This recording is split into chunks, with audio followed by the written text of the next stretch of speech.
Hello and welcome back. History section में आज हम मूव फॉरवर्ड करेंगे सोशल रिफॉर्म मूवमेंट में इंडिविजुअल कंट्रीब्यूशन का। जब हमने डिस्कस किया था तो लास्ट हमने हेनरी लुइस विवियन डेरोजियो के बारे में डिस्कस किया था। आज मैं शुरू करूंगा ईश्वर चंद्र विद्यासागर से। इनके बारे में हमने पहले भी डिस्कस किया है कि महिला उत्थान के लिए इन्होंने जो कार्य किया था, विधवा पुनर्विवाह एक्ट तो जो 1856 में बना, इसके लिए इन्होंने प्रयास किए। तो इस कड़ी को कंटिन्यू करते हुए मैं ईश्वर चंद्र विद्यासागर जी के बारे में कुछ डिस्कस करने जा रहा हूँ। ईश्वर चंद्र विद्यासागर जी ने संस्कृत अध्ययन के लिए ब्राह्मणों के एकाधिकार को चुनौती दी और इन्होंने संस्कृत शिक्षा को एक नया स्वरूप दिया। विधवा पुनर्विवाह हेतु इन्होंने एक सशक्त आंदोलन चलाया। इसके बाद बात आती है बाल शास्त्री जाम्बेकर जी। इन्होंने 1832 में साप्ताहिक पत्र दर्पण चलाया और इन्हें मराठी पत्रकारिता के पिता के रूप में जाना जाता है। 1840 में इन्होंने दिग्दर्शन पत्र चलाया। ज्ञान प्रकाश मंडलियों में इम्पॉर्टेंट है वो परमहंस मंडली। परमहंस मंडली 1849 महाराष्ट्र के दादोबा पांडुरंग और मेहता जी दुर्गाराम जी द्वारा चलाई गई। इनमें जो मुख्य उद्देश्य था, जो ज्ञान प्रकाश मंडलियाँ थी, इनका मुख्य उद्देश्य था बालिकाओं को स्कूल में प्रवेश हेतु प्रोत्साहित करना। सत्यशोधक समाज बहुत इंपॉर्टेंट है, ये बार बार इससे क्वेश्चन पूछा गया है। सत्यशोधक समाज की स्थापना ज्योतिबा फुले जी द्वारा की गई थी 1873 में। ज्योतिबा फुले जो इनके नेता थे, वो सदस्य थे। इन्होंने गुलामगिरी के विरुद्ध, जो निम्न जाति के लोग गुलामगिरी के विरुद्ध, इन्होंने एक अभियान चलाया। इनकी पुस्तक भी है गुलामगिरी, 1873 में लिखी गई है। ब्राह्मणों के प्रतीक चिन्ह राम के विरोध में इन्होंने राजा बलि को अपने आंदोलन का प्रतीक बनाया। कई बार ये क्वेश्चन पूछा गया है कि वो कौन से समाज सुधारक थे या ऐसा कौन सा समाज सुधार मूवमेंट था जिसमें ब्राह्मणों के प्रतीक चिन्ह राम के विरोध में राजा बलि को अपने आंदोलन का प्रतीक बनाया। इन्होंने जाति प्रथा के उन्मूलन के लिए काम किया, संस्कृत हिंदुत्व का विरोध किया और इन्हें महात्मा की उपाधि भी दी गई। सत्यशोधक समाज ज्योतिबा फुले। कई बार मैच द फॉलोइंग में ये क्वेश्चन पूछा गया है और गुलामगिरी इनकी पुस्तक है 1873। गोपाल हरि देशमुख, इन्हें लोकहितवादी के नाम से भी जाना जाता है। 1823 1892 महाराष्ट्र में साप्ताहिक पत्रिका प्रभाकर चलाई। हिंदू रूढ़िवादिता का इन्होंने आलोचना की। इन्होंने कहा कि यदि कोई धर्म समाज सुधार की अनुमति नहीं देता है तो उस धर्म को परिवर्तित कर देना चाहिए। ये कथन आया है पेपर में कि ये किसने कहा था कि यदि कोई धर्म समाज सुधार की अनुमति नहीं देता है तो उस धर्म को परिवर्तित कर देना चाहिए। ये गोपाल हरि देशमुख जी ने ये शब्द कहे थे। इन्होंने हितेचु साप्ताहिक पत्रिका, ज्ञान प्रकाश, इंदु प्रकाश और लोक हितवादी पीरियोडिकल्स चलाए। नेक्स्ट है गोपाल गणेश आगरकर, 1856 1895।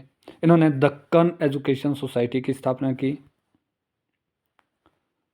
और ये जो बाल गंगाधर तिलक जी का समाचार पत्र केसरी, इसके प्रथम संपादक थे और सुधारक पत्र भी इन्होंने चलाया, गोपाल गणेश आगरकर।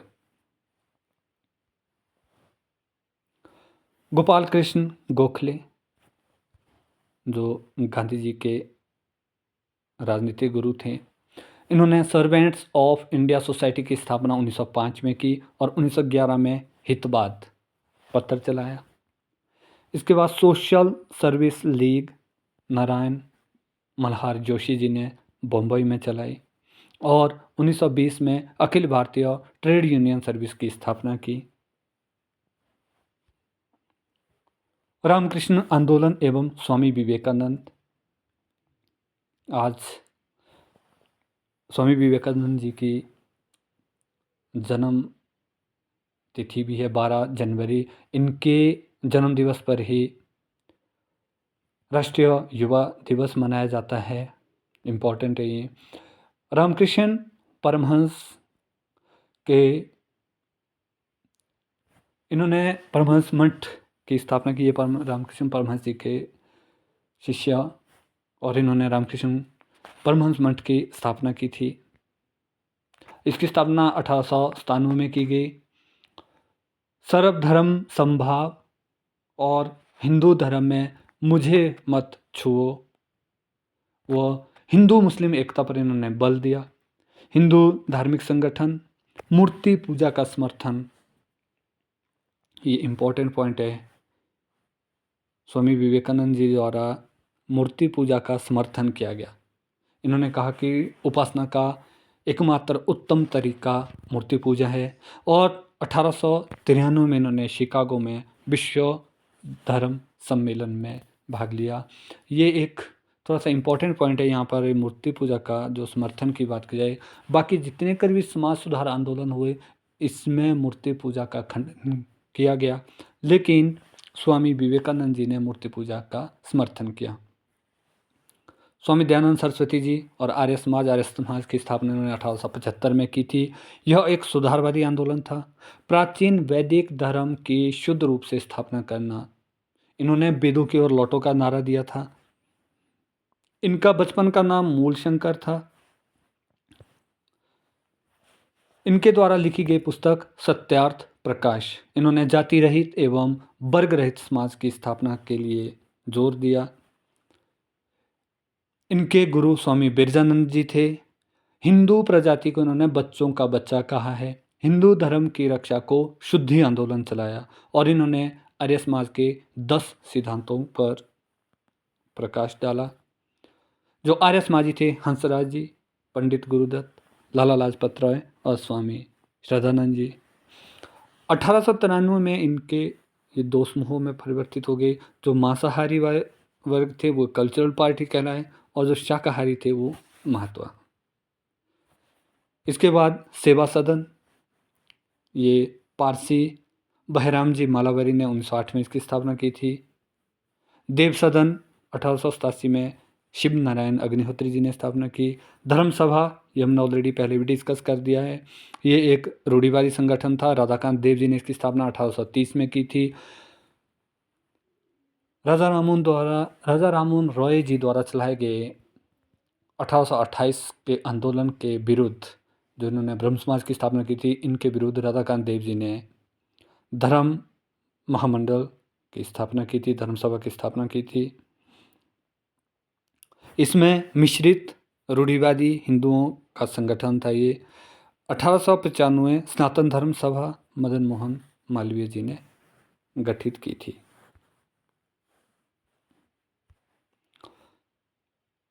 राधा स्वामी आंदोलन बैंकर तुलसीराम जी द्वारा। श्री नारायण गुरु धर्म परिपालन आंदोलन ये केरल में हुआ। जो श्री नारायण गुरु जी थे ये जजवास जाति के थे और जजवास केरल की सबसे बड़ी जाति थी जिन्हें अछूत माना जाता था और इसी के खिलाफ ही श्री नारायण गुरु जी ने ये आंदोलन चलाया था। इसे आत्मसम्मान आंदोलन भी श्री नारायण गुरु जी द्वारा चलाया गया था। 1924 में के केशव के नेतृत्व में बाइकॉम सत्याग्रह, जिसमें हिंदू मंदिरों में दलितों के प्रवेश का अधिकार दिए जाने की मांग की गई। केरल में के कल्पक्कम और सुब्रमण्यम तिरुमांबू ने भी इस आंदोलन को आगे बढ़ाने के लिए योगदान दिया। Next, Indian social conference. इसकी स्थापना MG रानाडे व रघुनाथ राव जी द्वारा की गई। ये भारतीय राष्ट्रीय कांग्रेस की एक समाज सुधारक शाखा थी। बहावी आंदोलन।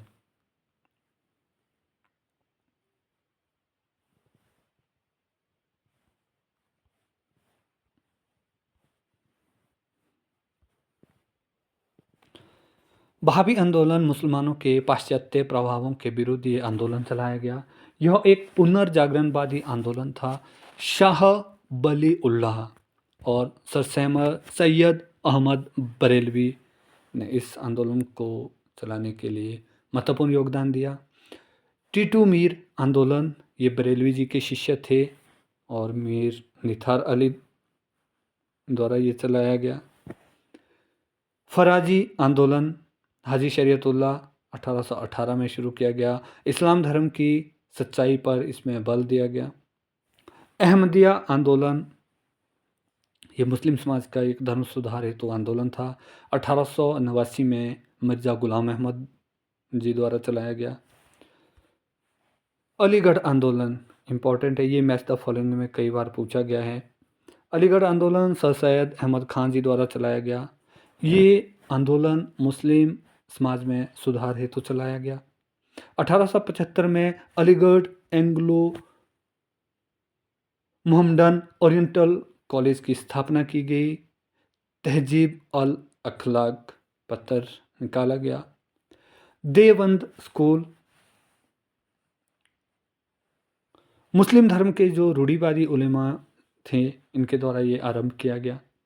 इसकी स्थापना मोहम्मद कासिम नानौतवी राशिद अहमद गंगोही जी ने की थी। पारसी सुधार आंदोलन 1851 में रहनुमाई माजदाए सन्ना सभा, पारसी समाज का पुनरुद्धार करना। दादा भाई नौरोजी फरदौन जी, के आर कामा और एस बंगाली पारसी धर्म सुधारक थे। इनकी पत्रिका रास्त गुफ्तार निकाली गई। सिख सुधार आंदोलन की बात की जाए तो 1873 में अमृतसर सिंह सभा सिख धर्म सुधार हेतु अकाली आंदोलन चलाया गया। इसका जो मुख्य मकसद था, इसका गुरुद्वारों का प्रबंध सुधारना था। नेक्स्ट और इम्पॉर्टेंट है थियोसॉफिकल सोसाइटी।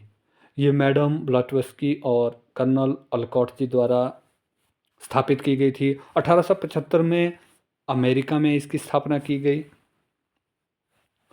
और 1882 में इसका मुख्यालय मद्रास के निकट अडयार में खोला गया। इसका जो मुख्य उद्देश्य था, ध्यान, योग और चिंतन पर बल देना। उपनिषद, सांख्य, योग और वेदांत को महत्वपूर्ण माना गया। एनी बेसेंट जी 1893 में भारत आई थी और 1915 में सेंट्रल हिंदू स्कूल की स्थापना की गई और जो बाद में बनारस हिंदू विश्वविद्यालय बना। महत्व की बात की जाए तो इसके जो सकारात्मक पहलू थे, ये जो हमारे जितने कर भी समाज सुधार आंदोलन हुए, पहले मैं क्लियर करना चाहूँगा इसके महत्व और आधुनिक राष्ट्रवाद पर मैं डिस्कस बाद में करूँगा। ये जो समाज सुधार आंदोलन थे, इसमें समाज को तो नई दिशा दी, इसके साथ साथ नवाचार को भी बढ़ावा मिला। यहाँ डिस्कस करना क्यों ज़रूरी है कि एग्जामिनेशन पॉइंट ऑफ व्यू से ये मोस्ट इम्पॉर्टेंट पार्ट है। कई बार मैच द फॉलोइंग पूछा जाता है, कई बार पूछा जाता है कि इस धर्म सुधार आंदोलन की शुरुआत किसने की, ब्रह्म समाज, आर्य समाज, इस तरह के जो भी समाज से रिलेटेड जो क्वेश्चंस है बार बार पूछे जाते हैं और इनका संयोजन करने वाले या किसी समाचार पत्र पत्रिका का शुरुआत संपादन करने वाले, इनके बारे में मैक्सिमम मैच द फॉलोइंग या डायरेक्टली क्वेश्चंस पूछे जाते हैं और जो बहुत इम्पॉर्टेंट है। बात की जाए इसके महत्व की तो अगर सकारात्मक पहलुओं की बात की जाए तो इसने वैज्ञानिक विचारधारा, धार्मिक समृद्धि व नवचेतना को बल दिया। अगर नकारात्मक पहलू की बात की जाए तो यह शहरी और मध्यम उच्च वर्ग तक ही सीमित रहे। यहाँ तक कि सांप्रदायिकता को भी बढ़ावा मिला। स्थापत्य, संगीत, चित्रकला, ये चीज़ें इसमें थोड़ी उपेक्षित हुई। बात की जाए आधुनिक राष्ट्रवाद की, फ्रांसीसी क्रांति का प्रभाव था। 1789 में जो फ्रांस की क्रांति हुई, इसका प्रभाव भारतीय आधुनिक राष्ट्रवाद पर पड़ा। भारतीय पुनर्जागरण, फिर से कहना चाहूँगा, जो राजा राममोहन रॉय थे, इन्हें ही फादर ऑफ इंडियन रेनेसांस कहा जाता है। अंग्रेज़ों द्वारा भारत में आधुनिकता को बढ़ावा दिया गया। बिल्कुल, जो अगर हम लोग बात करें शिक्षा के क्षेत्र में बात करें, ब्रिटिश नीतियों के खिलाफ भारतीय आक्रोश था। बिल्कुल, अगर बात की जाए इनके कर प्रणाली की बात की जाए तो बहुत सारे कर थोप दिए गए। अगर बात की जाए सेना के लिए जो वेतन मिलता था वहाँ पर भी, या सेना में पद मिलता था, वहाँ पर भारतीय और ब्रिटिश में मतभेद किया गया। देश का राजनीतिक, प्रशासनिक व आर्थिक एकीकरण, जो हमारे भारतवर्ष में जो सकारात्मक पहलू है समाज सुधार के, इसमें हमें देश के राजनीतिक, प्रशासनिक और आर्थिक एकीकरण के लिए बढ़ावा मिला। अगर बात की जाए राजनीतिक या प्रशासनिक, तो 1857 की क्रांति इसी का ही नतीजा था। आर्थिक एकीकरण की बात की जाए तो 1857 की क्रांति के बाद जो पुस्तकें पब्लिश हुई जिसमें दादा भाई नौरोजी की है poverty and un British rule in India, तो इन्होंने आर्थिक जो दशा थी भारतवर्ष की इसके बारे में डिस्कस किया और इसके बारे में बताया कि भारत में प्रति व्यक्ति आय 20 से 25 या जो भी इनके मेजरमेंट में आया इसके बारे में भारतीयों को अवगत करवाया। पाश्चात्य चिंतन और शिक्षा, पाश्चात्य चिंतन और शिक्षा की बात की जाए तो मैकॉले और बेंटिंक द्वारा जो अंग्रेजी शिक्षा 1835 की, अगर मैकॉले मिनट्स की बात करें तो 1835 में अंग्रेजी शिक्षा को बढ़ावा दिया। इसके अलावा Charles Wood dispatch, Sadler commission, university commission, बहुत सारे कमीशन आए जिसमें भारतवर्ष को आधुनिक राष्ट्रवाद की ओर बढ़ावा दिया। प्रेस और साहित्य की बात की जाए तो जो जितने भी ये नेशनल मूवमेंट हुए, जितना कर भी ये समाज सुधार आंदोलन हुए, चाहे राजा राममोहन रॉय जी से शुरू हुए हो, चाहे पुस्तकों में वर्णन मिलता है, चाहे समाचार पत्र और पत्रिकाओं में वर्णन मिलता है, तो ये जो सारे प्रयास किए गए इसकी वजह से ही आधुनिक राष्ट्रवाद को बढ़ावा मिला। तो ये था हमारा समाज सुधार आंदोलन और इसमें जो मेजर जो इवेंट्स हुए, जो मुख्य इसमें भाग लेने वाले जो समाज सुधारक थे उनके बारे में मैंने डिस्कस किया। तो आज के लिए बस इतना ही। आई होप आप सबको ये वीडियो पसंद आएगी। अगर वीडियो पसंद आती है तो आप मेरे चैनल को शेयर करें, लाइक करें और सब्सक्राइब करें। Thank you. Thanks for listening carefully.